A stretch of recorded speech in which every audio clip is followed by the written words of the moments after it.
Come on, bring it on! Bring it on!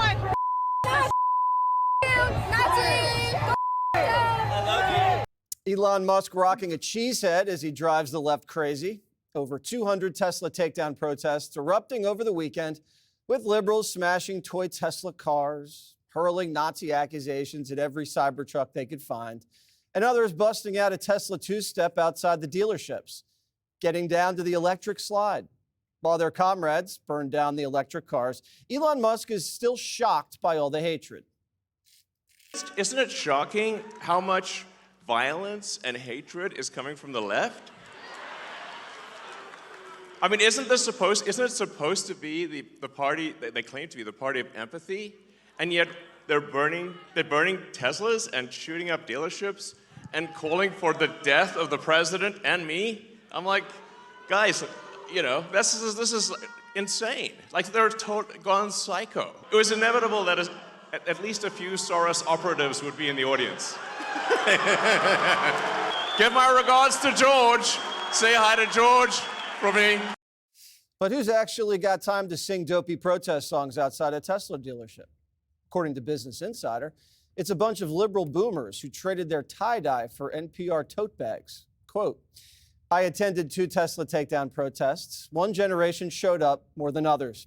I noticed that the crowds in Ann Arbor and Troy were primarily people over the age of 65, white and retired from jobs that depended on public funding as teachers, professors at local universities, and social workers. Jessica Tarlov, how many Teslas did you torch this week? Toys or big ones? Both. None. I am happier to see the smashing of a toy, though, Good. rather than the real thing. So I think we're making violent progress in all of that. And senior citizens are always the most engaged. They vote the most and they turn out to protest the most. So none of this is really a surprise. What was a surprise, though, was hearing Elon Musk, who is in Wisconsin because he's trying to buy an election there for a Supreme Court seat. And he's saying, you know, where are the Soros operatives? But we're basically at Musk operative level. So he's the biggest donor by far and away, nearly $20 million given. And there's a chart that you can all Google and pull up, and it shows the other people who've donated. The Democrats down there at the bottom of it with, you know, a couple $1 million that they've thrown in there versus Musk. And what he's not telling people is that he's in the process of suing to overturn a Wisconsin law that prevents Tesla from operating and owning dealerships there in Wisconsin. They only allow third parties to be the ones that are operating them, not the auto manufacturers themselves. So it's about his own interest, which is the same thing as getting more of these government contracts. And everything that he's accusing the other side of doing, he's actually doing himself. And we're going in circles about this. The Republican National Committee, blind eye again to what Musk is doing. They were threatening to sue over a group that is handing out ice cream cones to college kids in support of Susan Crawford, who's the Democratic candidate. They said that was, quote unquote, election bribery. But Elon Musk handing over literal checks for $1 million is no big deal. Oh, okay. Citizens United, where are you? I don't care. Judge Janine. I got to tell you, I didn't know that there was something wrong with suing and using the courts and the process if you're prevented from selling a car in a particular area. I think that's the right way to handle it. I think To what buy the the election? Democrats To buy the seat? to sue so that he can sell his car. That's what you were referencing. But this whole thing, I mean, it just goes to show how inauthentic they are. I mean, whether it's the singing or the protesting or this guy, the one guy here, he's dancing with a stick that has a swastika sign on it. So he's like two-stepping with a swastika sign. I mean, these people are idiots. But the thing that concerns me most is the silence on the part of the Democrats. To me, silence is acceptance. And the acceptance and the rare Democrat who will come out and say, I don't support this kind of thing, or the burning or torching or any of this incitement, it's too rare, but it's what the Democrats do.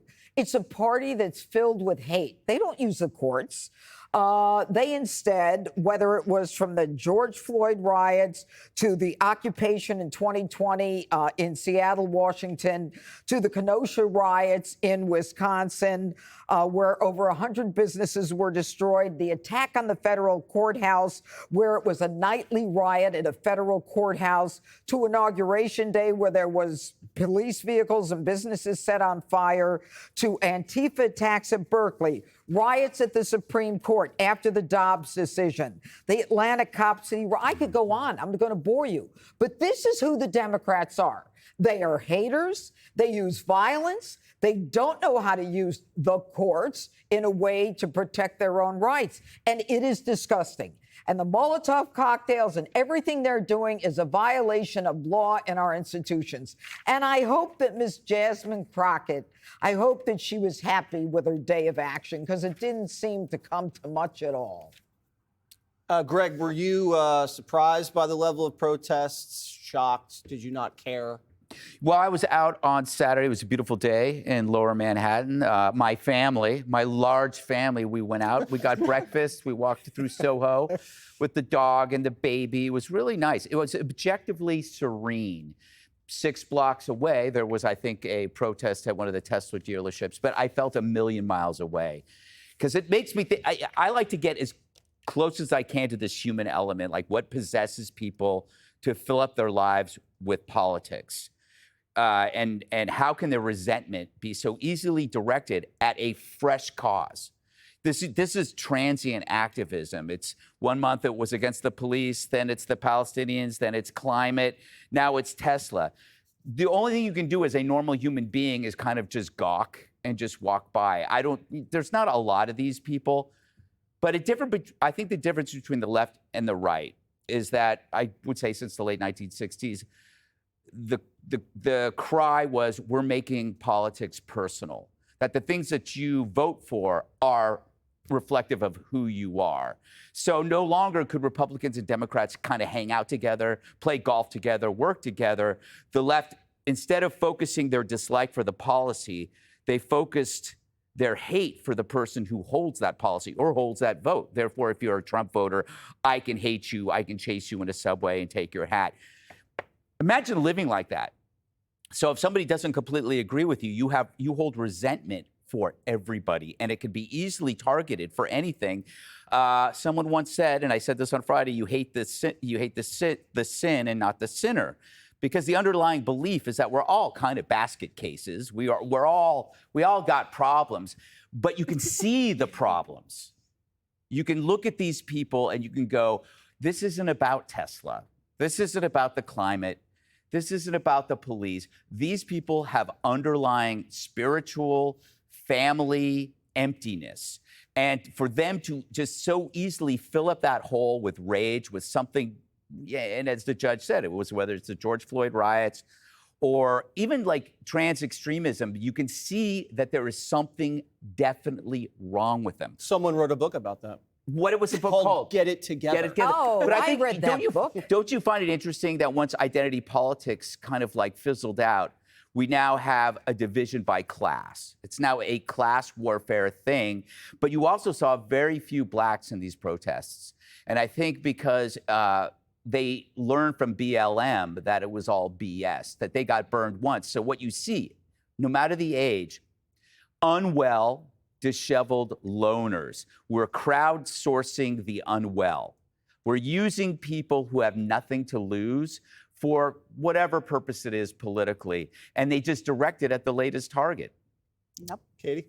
Well, to Greg's point, as the old saying goes, when the only tool you have is a hammer, then everything looks like a nail. And that's exactly what they're doing. Elon Musk is a smart guy. I don't know why he's surprised about this behavior from the left. This has been their standard operating procedure for decades, going back to the Weather Underground, which then got into the university system, which then trained all these people who are now older and retired to go out, and that violence is okay so long as it's for the right political cause. But there's two types of protesters you're seeing. You're seeing the retired white boomers who are like taking their last stand of activism. But then you're also seeing the trained professional agitators who are getting paid to do this, who are setting these dealerships on fire, throwing Molotov cocktails, getting violent, doing more than keying a car, putting gum on a Tesla.